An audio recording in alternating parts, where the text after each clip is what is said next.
तुम रथ गड़ी बनी कि प्रभु ई बरसा तुम नित उड़ी बनी कि प्रभु ई बरसा तुम बामन बेश को देखी मोर लुहरे भिजिब आखि तुम बामन बेश को देखी मोर लुहरे भिजिब आखि एई भाग्य मते मिलिब कि एई बरसा तुम न तोड़िबनि कि प्रभु ई बरसा। जय जगन्नाथ। समस्त को रथयात्रार हार्दिक अभिनंदन एवं शुभेच्छा समस्त को मो तरफ।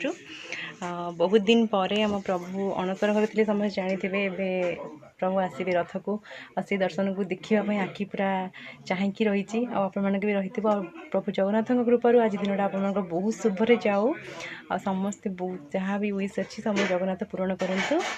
Thank you.